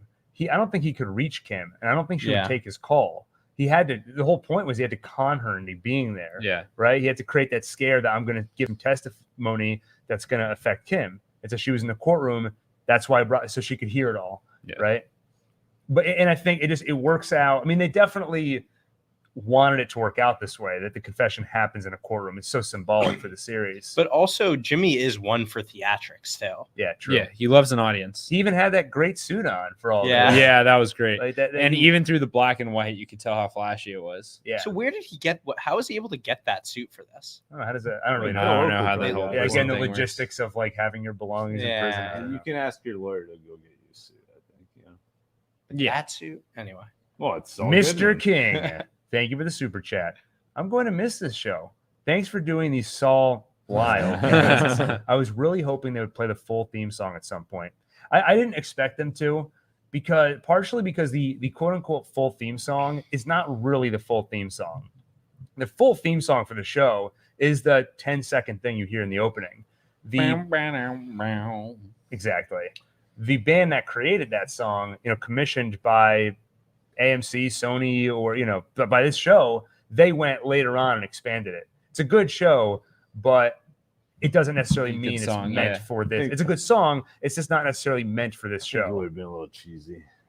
When they did it with Breaking Bad, right? The second to last episode, Walt sees Gretchen. That's their name, right? Yeah. Yeah. Schwartz. He sees him on TV. He puts his drink down and it plays the Breaking Bad theme song. Yeah, but doesn't the Better Call Saul theme song you said it has lyrics and stuff? It has lyrics. That would be weird. For some reason, that just feels like that's what I was thinking when I was thinking this person was saying that. They'd play the one with lyrics. And that's what they're saying, yeah. Yeah, that's what I'm saying. That would be cheesy. Yeah, no, I agree with you. Yeah. Fair. Right, my point is when it happened in Breaking Bad, not cheesy. Yeah. That's what I'm saying. Maybe if it didn't have the lyrics. Yeah, we're on the same page here. Yeah, okay. This podcast is over. Wait, so did it have lyrics? Oh my God. How did he get that? Think so. How did he get that suit? Where did those diamonds come from? Natalie, thank you for the super chat. You might say this before I can send it, but the Jimmy Chuck scene took place the day before the pilot. So sad it's all over. Wow. Okay. How do we figure that Well, out? I knew it was before everything we'd seen because by the time we met Jimmy and Chuck, he was already delivering those supplies. Yeah. And I remember Chuck saying, reimburse yourself. And Jimmy refuses, then finally takes some money out of the thing. Maybe there's some clue in there that tells us it was the day before the pilot. I'm not sure. But if that's true, that's very cool. Yeah. It would be cool to know that the series finale took us to an earlier point than we'd seen before. Yeah. Thank you, Richard Calloway, for the super chat. The end of Saul began in the dumpster, lost the diamonds, etc. And we saw the life-sized cutout in the dumpster in 601. Oh, yeah. Great writing. True. Well, like you said, Adam, we've been in the dumpster, in the gutter, the toilets throughout the whole series. It's so appropriate that he was caught in a dumpster. Yeah. I love that. Love it. Gotch Koslav. Thank you for the super chat. That's pretty good. Thank you. Yeah. Have you guys ever thought about going back and doing Sawcast episodes for seasons 1 through 3? I just can't say goodbye yet. Yeah, we thought about it. Yeah, we tried doing it about 4 hours ago. Actually. We tried to run through everything we missed in about 2 hours. Yeah. It didn't work out too well, but we will get to it. Yeah, if anybody missed the pre-show, a lot of cool stuff on there. Yeah, number one, we did try to squeeze in 30 episodes of Better Call Saul. We did try to squeeze in 30 episodes of Sawcast into a 2-hour span and get through the first 3 seasons that we didn't cover on Sawcast. I will say this, in terms of immediate plans, we are doing a Breaking Bad rewatch. So just keep an eye out on this space and we'll figure out the exact format for that. Right now, I'm thinking maybe 1 episode per season. We'll kind of watch a season, talk about it, watch a season, maybe do a little more frequently than that, we'll see. So definitely more Sawcast coming. And then also, I said it a couple times, but we will be bringing the Sawcast flavor to other stuff. So we're essentially moving from Sawcast now to the One Take podcast, where we'll have long-form discussions about movies, other TV shows, video games, you name it, we'll talk about it, except for some stuff. Certain things that are off limits. And I'll plug it one more time, but we're going to wrap up this evening's stream with the premiere. Well, the second premiere of our short film. We kind of created our own spinoff from Better Call Saul because we just weren't ready to let go yet. So we wanted to create some of our own content. So be on the lookout. J-Dub Center, thank you for the super chat. Jimmy at the end channeled Baby Blue by Badfinger. Guess I got what I deserved. He really did get what he deserved. Fantastic ending. Yeah. Yeah, I agree with that. There's something really satisfying about like the karma balancing out and like all the scales ending up where they should be at the end. Yeah. These writers, I never had any doubt that they would give us a satisfying ending. And I would say the big silver lining for me to this show wrapping up, I'm so excited to see what they do next. Yeah. And there's always the fun mysteries on the show of what's going to happen in the next episode. Now we get that times 1,000. It's not what's going to happen next to Jimmy. Blank slate. What is Peter Gould going to do next? What's Vince Gilligan going to do next? Very excited to see whatever it is. Maybe more X-Files for Vince Gilligan. Yeah, well, at least it sounds like he's possibly shopping something around that will have that vibe, which would be awesome. RJ Salazar, thank you for the super chat. The rating on IMDb has 2,000 plus 10 out of 10s. The next closest is 56 1 out of 10s. They hating on this ending so bad. Everything has haters. I mean, except for Saulcast. Yeah. Everything has haters. And it's not always irrational. I mean, there is a lot of subjectivity in what you like or what you don't like. But objectively, Better Call Saul is one of the greatest shows ever made. Cooler's Domain. Thank you for the super chat. I recognize that. Me too. What is that? No, I just recognize the guy. Oh, the name. Okay. Yeah, it's a unique name. I really like the part where Saul said, "It's calling time." And then he started calling all of those Sauls. For real, though. Great episode. Great cast. Yeah, it's Morbin time. I'll say I definitely have not delved into the meme side of the meme culture all around Better Call Saul. Yeah. I see them pop up. I mean, probably the one I've seen the most is the 3D Saul Goodman, which are some of those are pretty hilarious, Yeah. but completely indescribable. But thank you, Cooler's Domain. Cole Walker, thank you for the super chat. Kept trying to figure out Saul's angle when he started confessing. Turns out it was Jimmy coming clean. Glad he could prove Chuck wrong. Thanks for the vids. Thanks for the chat, Cole. And yeah, me too. I mean, every time we see any kind of a quote unquote confession from Jimmy, it's a scam. And now we saw the real deal. Right. And I agree. When it was first starting, I wasn't quite sure what his angle was. Like, he was clearly sabotaging the whole thing. But he was still doing it with the tone of Saul Goodman. So it took me a second to figure out what was going on. It was interesting because when he first, gave his whole spiel in front of Marie, the first time, he actually sounded sincere, but to us, it felt like, okay, he's pulling their leg again. Yeah. Because obviously he did a lot of that because he wanted the money, not because he was afraid for his life. And then the second time he did it in the courtroom, it actually did sound less emotional to me. It sounded like he was saying something he already practiced. Mm-hmm. But then the whole twist where was great.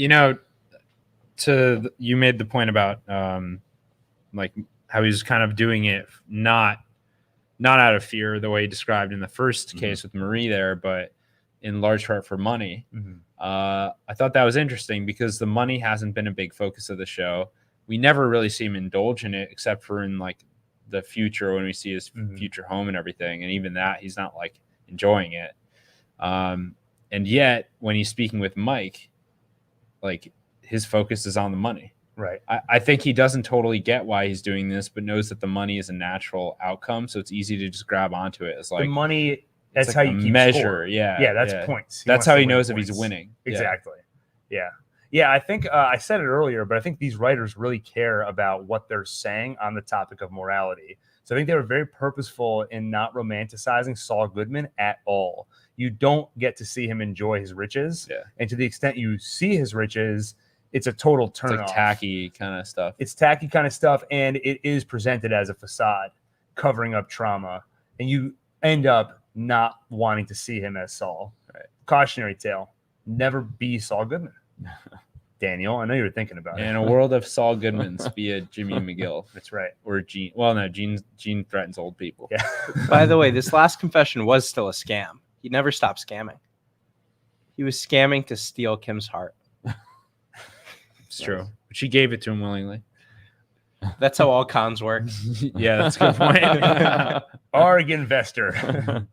Thank you for the super chat. If Saul bought $3.5 million in Berkshire Hathaway in 1964, he'd have 23% of the company. At his birthday in 2010, he'd have $4.1 billion. Not a trillionaire, but enough walking around money. Walking around money. I don't know if I've heard that term before. Walking Yeah, me around neither. money. I like that, though. Me too. I'm glad someone did the math because when he was talking about how much he would have invested back then, in my head, I was like, I wonder, like, that's got to be more than like billions. Right. He even said it. He was like, is there such thing as a trillionaire? Yeah. Money? Yeah. That's what you're talking about? Huh? You got a time machine. You want to talk about money? Mike, thank you for the super chat. When Gene was repeating himself, this is how they get you in the cell. It broke down. Yeah. He turned into the exact people he was glamorizing himself to in the Better Call Saul era, even before then. Like the people he was kind of advertising to, sort of people stuck without options. I guess so. Yeah. Yeah. Like he became one of those suckers who would need someone like him. Yeah. Got caught in a freaking dumpster. Yeah. And I think that's why he was laughing so hard when he saw the That was like his crawl space moment. yeah. It was his scrawl Scrawl space moment. Yeah. Well done. The Fallout 25 is back. Anyone else notice the bullseye? Yes, on yeah, Kim we before? did. Notice it. We Yeah. did. They're always doing stuff like that, and it's like interesting shots, but they're also like red herrings. They want you to latch onto it and be like, "Oh, what does that one mean?" And sometimes they're significant, and sometimes they're just like interesting shots that build suspense for you. When I see bars on somebody, Yeah. I say yes. The show has that theme of people are trapped in prisons of their Right. own making. They're stuck in patterns. The bullseye, I can't really reconcile what that bullseye Jimmy would mean. had her in his sights. Yeah, there you go. Yeah. Cupid's arrow. And Daniel's gotten into the barbiturates. Yeah. It's all about love, don't you see? It really is, though. It really is. Yeah. I don't know. This is like a really happy ending. It really is. Yeah.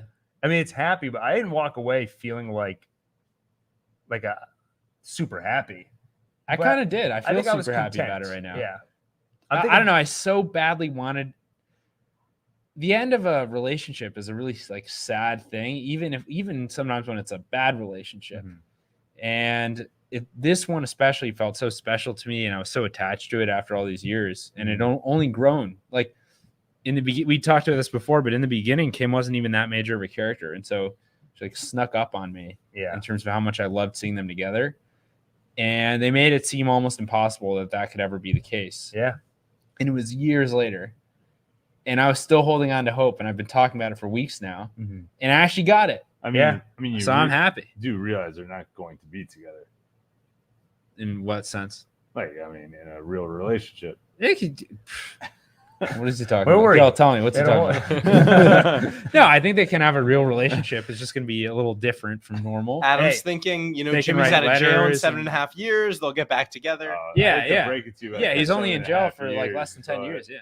Hey, I Birds. think you missed the important part. Yeah. There was one episode of Saulcast years ago, back in season 4, where we were doing the instant take, and Adam starts talking about the scene, and I was like, "Yeah, great scene." And then afterward, I was like, "Adam, I have no idea what you're talking about." I somehow like skipped past 10 minutes of the episode. Yeah. But like people always say, like, "How stupid can you be? You didn't realize you missed an entire half of the episode." Your brain automatically tries to fit pieces together. Yeah. I saw somebody on the subreddit. They accidentally skipped like 5 seasons. They watched season 1 of Better Call Saul, started 6, and they're like, "This is such a bold choice." Yeah. It sounds stupid, but I'm going to come to that person's defense and say our brains they assume that you are seeing things correctly, and it makes things fit together.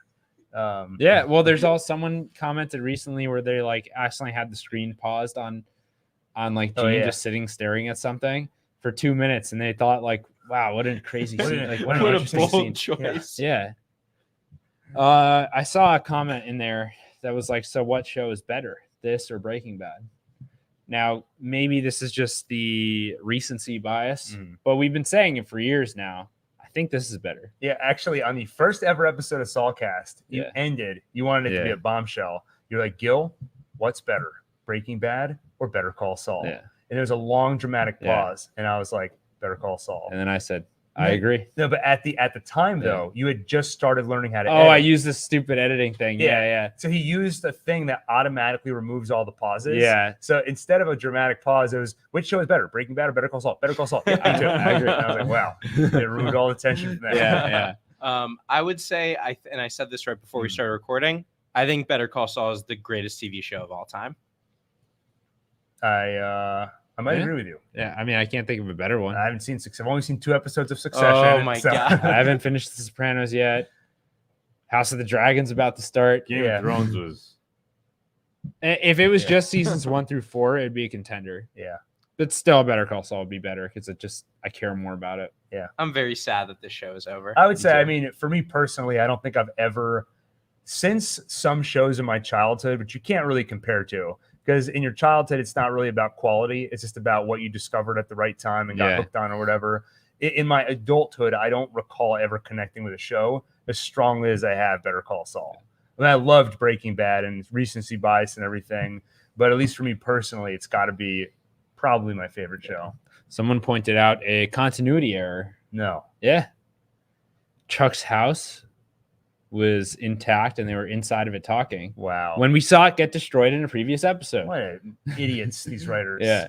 Cockamamie. That's what I say. Yeah. Tony. Also, Chuck was dead.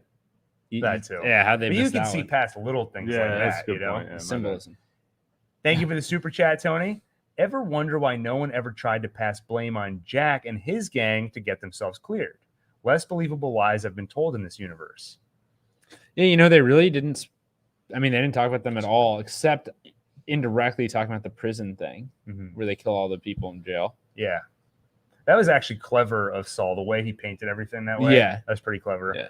I don't know. This is another kind of logistical question where I have to think through, like, well, who did what when, what's provable, what's not. So interesting question. That they do feel, I mean, that always felt like a thing introduced pretty late in the game for Breaking Bad. So a kind of weird little part of the universe. Yeah. I mean, speaking of what's provable and what's not, also if Jimmy or Saul was going to stick with his original story that he was saying about how, you know, they put the mask over his head and had a gun to his head and all that. There's no evidence any of that happened. Right, but his point is, I only have to convince one juror. Right. Saul knows how to sell Right. people.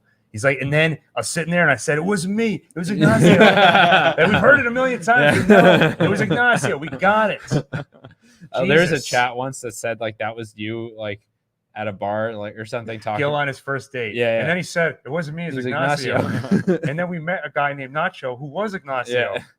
You know, it probably helps that they really did do that to him. Yeah. Yeah, it is the truth. Yeah. Hans, thank you for the super chat. The One Take crew making new content with new shows, games, and movies. So you were always like this. Huh? This is a reference to Slippin' Jimmy. Oh yeah. Yes, Hans, we were always like this. Luckily, the patterns that we're stuck in, they at worst lead to mild annoyances. Yeah.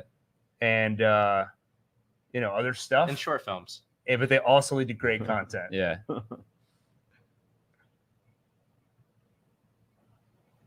Indighost Studios. Thank you for the super chat.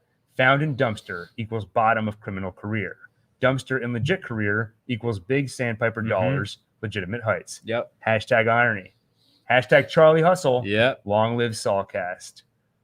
I agree with all of those points. I agree with every sentiment in that chat right I there. love the scene when he's in the dumpster fishing around looking for the shredded up sandpiper papers that like they were shredding, like they knew they were now under suspicion and they were destroying a bunch of evidence. Yeah. And he was in there trying to find it all. And then it turned out to just being like a recycling pile, right? Yeah, He was digging it through was the dumpster for no reason. very cleanly laid in the receptacle next to it. Yeah. No, it's very true, though. I mean, it depends on the context. In a legitimate career, if you're in the dumpster, you're hard at work, right? You are doing the work that needs to be done. You're fighting. You're Charlie Hustle. But when you're a criminal and you're in the dumpster, it's because you're about to get caught. Hey, remember I said we're going to see helicopters after Jimmy? Yeah, I love that. I said we're going to at least get a scene of it. Yeah. Oh, I think we're, you know what? Actually, We're caught up on the chats. yeah. And Cool. Go ahead. Well, I was gonna say, like we were talking about all the possible things that Jimmy could be off doing when he was running from the scene at Marion's house. I want to say I actually think I was more accurate than you on that prediction. So you were thinking he knows he's finished and he's gonna get caught, but he has some unfinished business to attend to first.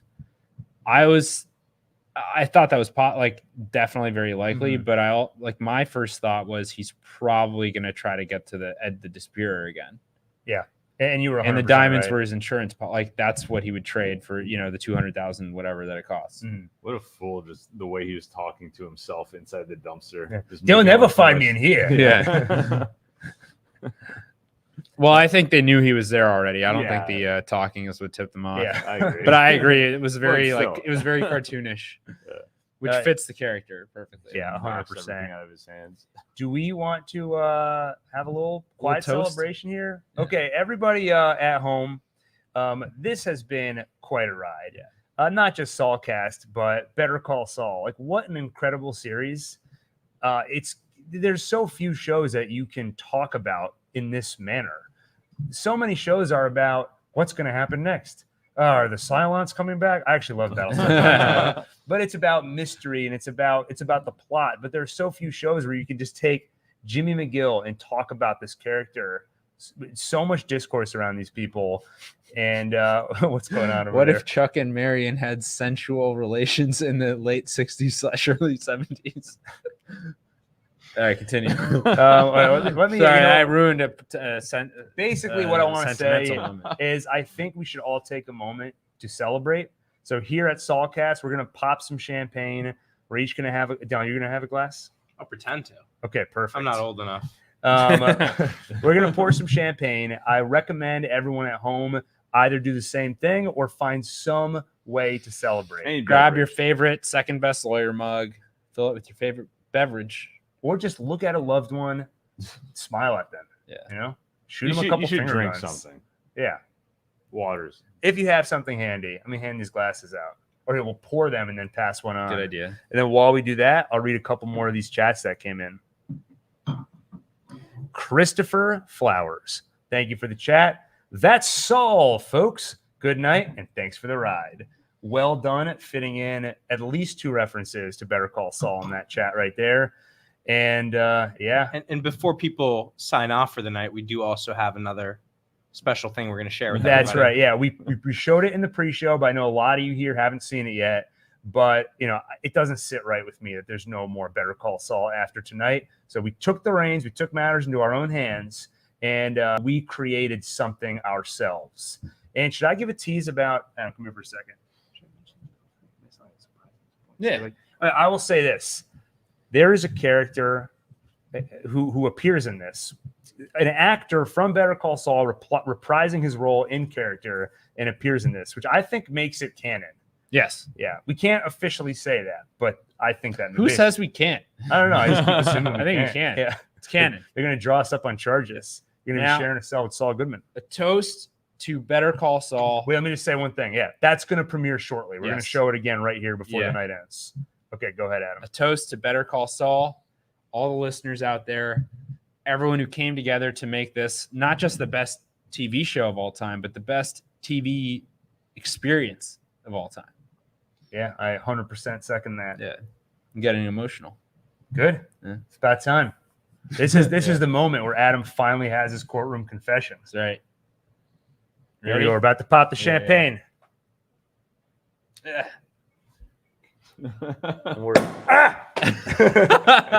For all the acquaintance be so cringy. Oh my God. What are you doing? Adam said he knew how to do this. Mike S., thank you for the chat. Angle the glass. Don't know if you guys Go down- addressed go this down the already. side. No, you want the fizz for sure. What do you Yeah, think of the it's bubbly. Bob and John Carlos series announcements, Breaking Bad sequels, or something new? Okay, I haven't heard of these series announcements. They might be thinking of what's coming up next. On here. Yeah, they might be thinking of that possibly. But I do know that there's a new show coming out with Bob Odenkirk. They're not Breaking Bad sequels. Unless there's like a big ruse going on. To me, it seems pretty clear that there's nothing in the works right now, Breaking Bad or Better Call Saul related, besides what we're about to premiere in about 10 minutes. So Better Call Saul, to all the Better Call Saul viewers.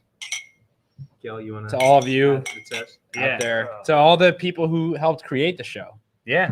To the writer's room, the editors, everybody involved. And The to all, gaffers. to us and to all the fans, because if it weren't for us, they probably would have just canceled the show early on. That's true. Yeah, But it's we true. all kept watching.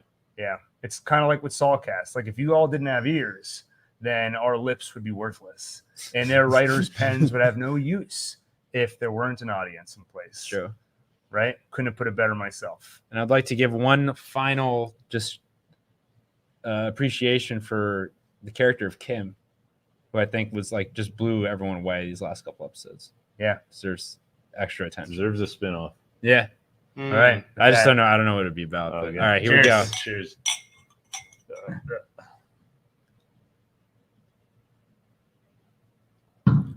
Taylor, that'll thank you for put the hair on super your chest. BCS better than Breaking Bad. Y'all got to share some of that blue meth y'all must be smoking. No, I'm smoking only one thing. It's called Better Call Saul. You should try sometime. Yeah. Andrew, thank you for the super chat. Started as Gene and regressed back to Saul, then Jimmy this episode. It's like a reverse metamorphosis. That's right. Metastasis. Nice. Gabriel, thank you for the super chat. I loved growing up in Albuquerque for the past 20 years. We Sweet. should try it. Yeah. They have. Daniel, you still have some growing up time left. Yeah. All right. Anything else to say, guys, before we premiere our Better Call Saul spinoff? It's been fun. Shall we roll the footage? Let's do it. Okay, Yeah. Everybody, thank you so much for joining the chat tonight. We're going to leave you to something awesome here in a couple minutes. Like I said, make sure you're subscribed to the One Take Podcast channel. That's where our full recap and analysis of tonight's episode will be later in the week. That is also where you'll find all our long-form discussions after Better Call Saul wraps up, which it just did. So if you want to hear us talk, if you want to hear podcasts, This is that's the where you last go. instant take ever. Maybe we should just keep doing them. Yeah. Every Monday. Let's keep doing instant takes. Let's start making up episodes. Yeah, we'll react to episodes as if they just happened. So think- then Jimmy started palling around with his prison cellmate and learned how to deal extra apply toilet paper. The funny thing is, you very easily could say, I have an idea for a show about a guy that was a criminal lawyer and he kind of finally came to terms with himself and now he's in prison and he's trying to move on from his past, but everyone's still, you could easily do a whole series, set in prison.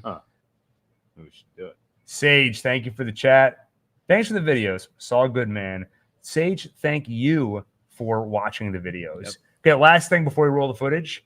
We mentioned it a couple times. We do have a Patreon, and the contributions there are very helpful in helping to keep this going and helping to improve it, helping us do fun projects that would be impossible without it. So if you're interested in that, check out the description. What you get in return for signing up is exclusive videos, behind-the-scenes stuff that's too hot for YouTube, stuff we couldn't say in public. We say it there. I have a confession, actually, I'm going to share on there. It involves an encounter with an elderly woman this morning. It didn't go very well. But if I were to talk about it publicly, I might end up where Saul ended up at the end of that series. So if you want to hear what I'm talking about, sign up for the Patreon. And one last chat before we hand it off to this film. Kay, thank you for the chat. After Saul saw Kim change paths like Chuck. I think yes, I agree with that. And I think the important moment also is just when he heard that she confessed. Mm-hmm. That kind of reoriented his brain in some pretty important ways. All right, Alon. What? Roll the tape. Here we go. Delicious chicken griddle fry. Mr. Frame, just walked through the door. I'm not running late, am I? Nothing like that. I need you to act as store manager in my stead. Unfortunately, at this late date, this will require you to both open and close today and tomorrow. Sure, yes, I can do that. Would you be able to set next week's schedule by close tomorrow? I like to give the employees time to prepare. I will take care of it. Don't give it a thought. Lyle, thank you for agreeing to speak with us today. Of course. Happy to do it. So that scene we just watched, that fictional depiction inspired by events you actually lived through, that was the last the public heard of you. That was the last they heard of Lyle. Yeah. So, what have you been up to since then?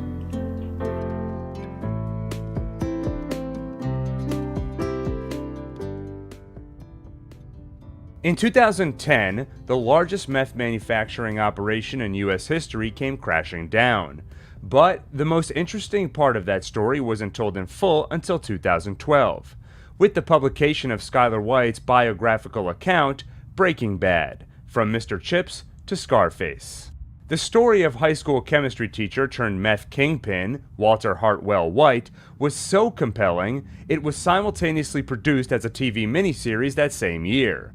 That was of course followed up 2 years later by Better Call Saul, the story of Jimmy McGill, aka Saul Goodman, the Tom Hagen to Walter White's Vito Corleone.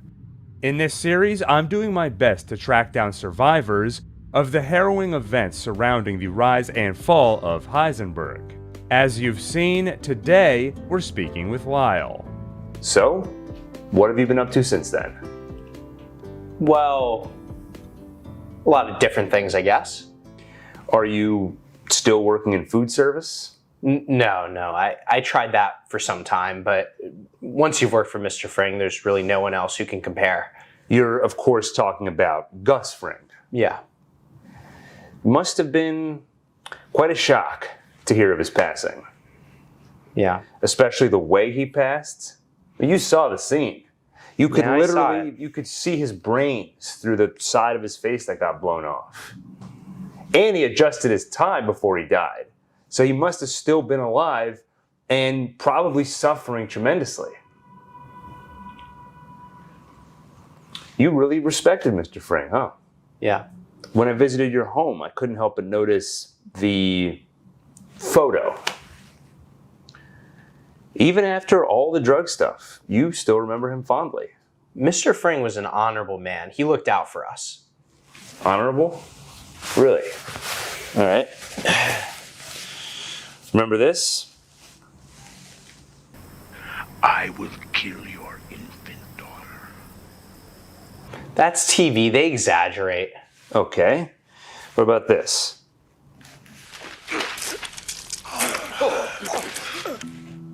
Fly too close to the sun, get your throat cut. Mr. Fring used to say that all the time. Lyle was clearly lying to himself about Gus. And how could I trust a liar to be honest about himself? I knew if I wanted a true understanding of Lyle, I would have to follow him in his day-to-day life without his knowledge. What I saw was sad.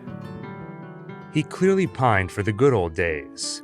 I often found him re-watching Lyle scenes from Better Call Saul over and over. They were just scenes in a TV show featuring actor Harrison Thomas. But somehow, it must have made Lyle feel like he was reliving the experience of working at Los Pollos Hermanos. You know, methamphetamines have plenty of medical purposes too. People don't talk about that. You're saying that Gus was manufacturing meth for medicinal purposes? I'm not saying that. What I'm saying is people don't... Lyle continued to defend Gus, who he only ever referred to as Mr. Fring. I became frustrated seeing that I was getting nowhere in my interview. But then, something happened which changed everything. And sure, Giancarlo Esposito did a great job portraying the character. Hold on. What's going on? It's a text message. Pollos. What does this mean? It's what Mr. Fring used to text us when he wanted to meet at Los Pollos Hermanos. Well, I mean, it can't be Gus, because he's dead. Yeah. Hold on, I'm getting another text. What you seek, you will find at Los Pollos Hermanos. I became excited by this turn of events. It seemed something interesting might come of all this after all. I encouraged Lyle to visit the site of the Los Pollos Hermanos where he used to work. Years ago it was replaced by Twister's, but it's since been abandoned, yet to find a new owner. Lyle told me he needed time to think about it. I watched him stare at an old Los Pollos Hermanos sign for about an hour, until he finally agreed to go.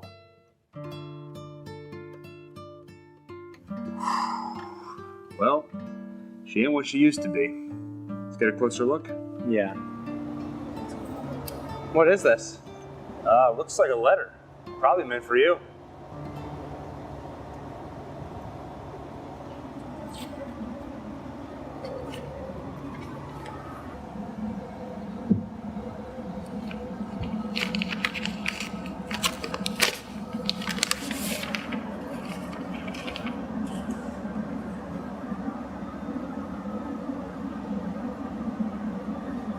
This is impossible. What is it? Whoever wrote this letter claims they purchased the Los Pollos Hermanos brand, and they're giving it to me. They want me to bring it back. You see that? Lyle, you are the only one I trust with this responsibility, You must reopen and revitalize Los Pollos Hermanos. Signed, your anonymous benefactor. Who do you think it is? I don't know. Well, are you gonna do it? Do what? Reopen Los Pollos Hermanos. I need some time to think. It made sense to me that Lyle would stare at an inanimate object before making a major decision. As humans, it's something we often do.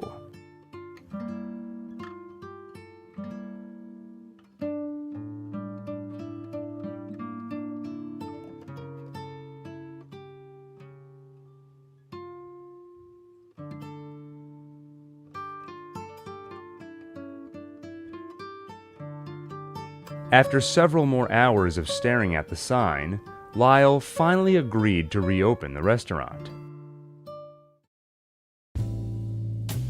And with that, step one of my plan was a success.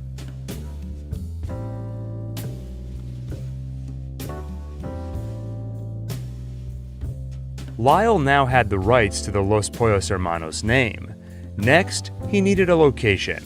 So we visited a local Mesa Verde branch to see about getting a small business loan to buy the old building. You want to reopen Los Pollos Hermanos? Yes, sir. The same Los Pollos Hermanos that turned out to be a front for Gustavo Fring's drug empire.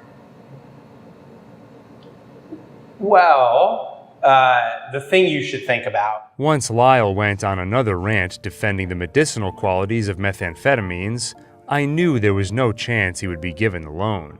So I instead encouraged him to withdraw his life savings, assuring him that reopening Los Pollos Hermanos was guaranteed to be a successful business venture. Once he owned the building, the next step was cleaning it up.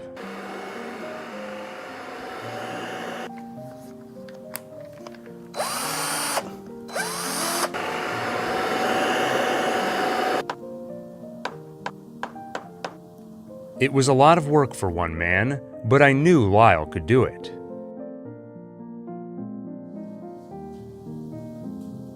Everything all right? This is acceptable to you? I'm not seeing anything. It's I understand.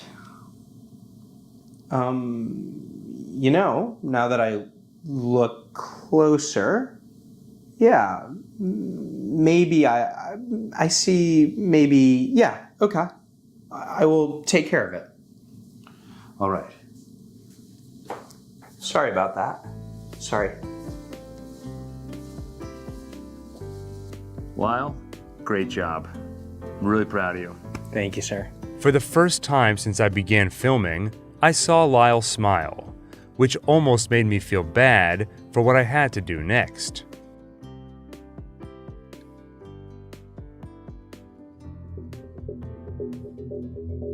To get it done, I would need to call in a favor from my uncle. He was retired, but still had some contacts, and I knew could find me someone to get the job done.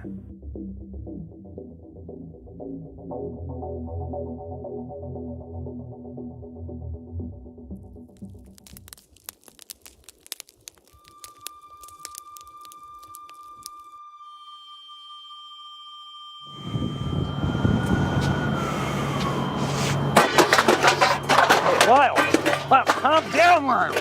We can figure this out. No! I want nothing to do with you. Ever since I met you, everything I've ever cared about is gone. Turned to shit, ruined, dead. Ever since I hooked up with the great Gil from Saul Cast. And one take. I've never been more alone. I have no one, nothing. All right, it's all gone. Get it? No, of course you don't. While Lyle threw his tantrum, I couldn't help but smile, because everything was going according to plan. Are you done? Yeah? Well, let me tell you something you already know. The world ain't all sunshine and rainbows. It's a very mean and nasty place, and I don't care how tough you are, it will beat you to your knees and keep you there permanently if you let it. You, me, or nobody is gonna hit as hard as life. But it ain't about how hard you can hit. It's about how hard you can get hit and keep moving forward. How much you can take and keep moving forward. That's how winning is done. So if you know what you're worth, then go out and get what you're worth. What are you saying? It's time for you to get even, Lyle. You've given so much to the world, and all it ever does is take. It took away Los Pollos Hermanos, and when you tried to grab it back, the world said no. Or maybe it's time for you to say no. Maybe it's time for you to stop doing so much good only to get nothing in return. Maybe it's time to break bad.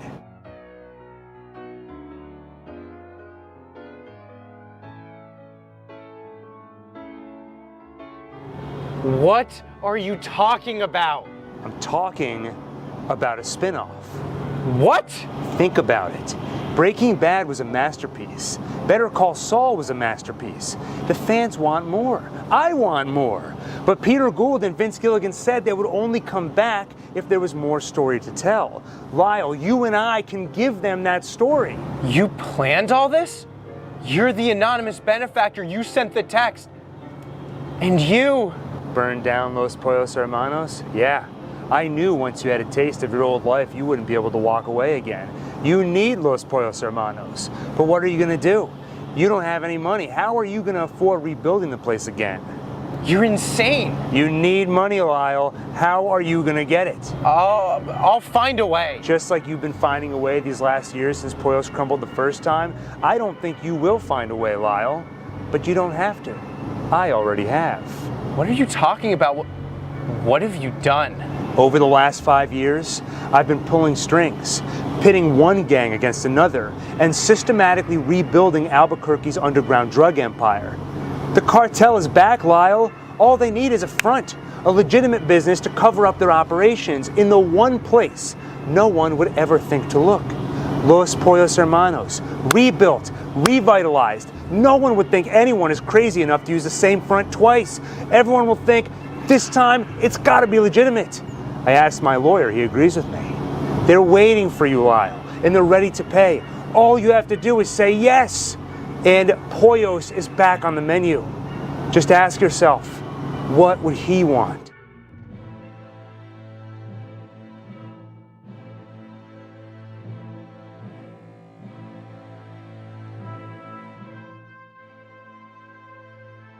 He'd been through a lot, so of course I would give him all the time he needed to think about it.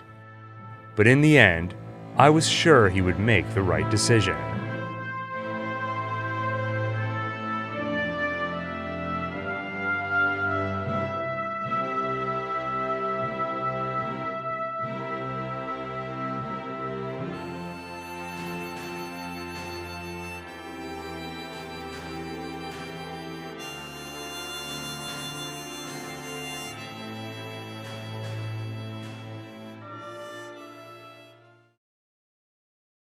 Everyone will think, this time, it's gotta be legitimate. I asked my lawyer, he agrees with me. So I wanted to run something by you. I told Lyle that if we reopened Los Pollos Hermanos and used it as a drug front, there's no way anyone would go after it. The DEA would never suspect the same front twice, right? That's what you're calling me about? Oh, that is quite possibly the stupidest thing I've ever heard. I did the trivia thing for you, Gil. I did you a favor. And now you come to me with this? Look, you do me a favor. And don't ever call me again. Besides, if they're gonna do another spinoff, we all know who it's gonna be about.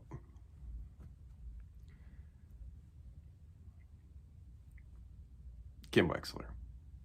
So.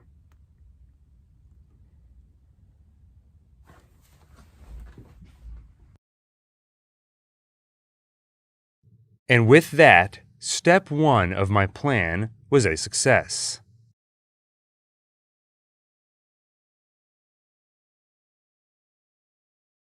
Thankfully, I didn't have to resort to Plan B.